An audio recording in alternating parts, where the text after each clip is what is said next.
बिस्मिल्लाहिर्रहमानिर्रहीम। नाज़रीन, RPO Sheikhpura reason Shahid Javed ने ज़िला कसूर के दौरे में SDPO से क्राइम मीटिंग की और अमन व अमान की सूरत-ए-हाल का जायज़ा लिया।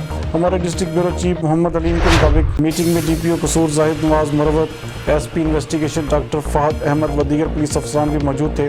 RPO शेखपुरा रीजन ने अच्छी कारकर्दगी का मुजाहरा करने वाले एहलकारों में नकद इनाम और तारीफी सर्टिफिकेट भी तकसीम किए। इस मौके पर RPO शेखपुरा रीजन ने एहसास कैश सेंटर का दौरा भी किया और हिफाजती इंतजाम का जायजा लिया, जबकि अपने कसूर के दौरे के दौरान RPO कांस्टेबल फयाज शहीद के घर भी पहुंचे और अहले खाना को फूलों के गुलदस्ते और तोहफे पेश किए। जिला कसूर के दौरे के दौरान RPO शेखपुरा रीजन ने सूबाई वजीर कर्नल रिटायर्ड हाशिम डोगर व दीगर मेंबरान पार्लियामेंटेरियन से भी मुलाकात की।